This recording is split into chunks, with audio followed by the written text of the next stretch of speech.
Hello everyone! So, explain ko lang sa inyo paano gamitin yung Magic Eraser. Bagong tool siya ng Canva Pro.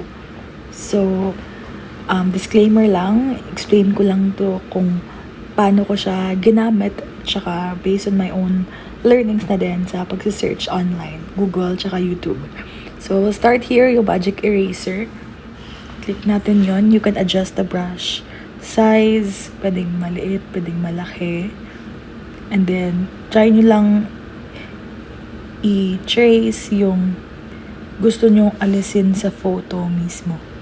So, sa halimbawa kung ito, gusto kong tanggalin yung guy para maiwan yung mismong girl sa photo. So, ayun, tayo natin. Pwedeng hindi siya ganun ka-accurate. As you can see naman, hindi naman siya ganun ka-straight. So, release nyo lang yung brush, tapos automatic na siyang maglo-load, tatanggal. Tapos linis-linis lang kung ano yung mga naiwan pa sa mismong picture. Automatic na mag-load yung Canva, tapos sila na mismo mag-erase. O, diba? Magic. So, super easy lang. Yung iba, nagagamit pa sila ng PixArt, iba't ibang design, Photoshop, Illustrator, pero dito mismo sa Canva Pro, mas mapadali na yung buhay and life natin. So, just one click and trace away and that's it. Na-remove na niya yung object, yung element na gusto nating tanggalin sa mismong photo. So, ayun na nga. So, worth it na worth it yung Pro account nyo. So, that's it. That's the results. So, I have here another sample naman. Ito, medyo challenging siya kasi let's try natin alisin yung dog. Tsaka nakikita nyo naman na may shadows siya. So, tignan natin kung maaalis din ng Canva Magic Eraser yung mismong shadow. Click nyo Magic Eraser. Adjust the brush size, then chase nyo lang yung dog.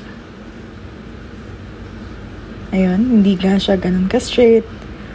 Pero it's good to go. Release the brush. Automatic mag-load si Canva. And that's it. Hindi nga siya ganun ka-perfect, pero you can trace it again. Para I think magsasmudge siya sa area. Ganun ata ginagawa nila. And release the brush size every time you finish tracing it.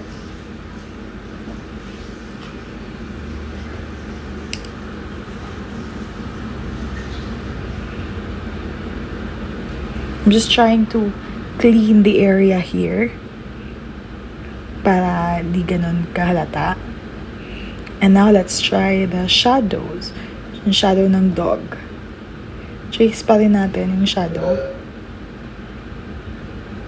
Tignan natin kung ma-remove din pa siya. So, ayun.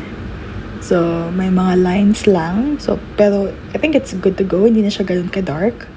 Compare dun sa shadow ng guy mismo. Kita naman natin sa picture. Yeah, so that's it. Very easy and super mapapadali talaga yung editing skills natin. Parang Photoshop no more sa Canva Pro. So, here's the before and after. And ito yung sa second sample natin. Thank you for watching!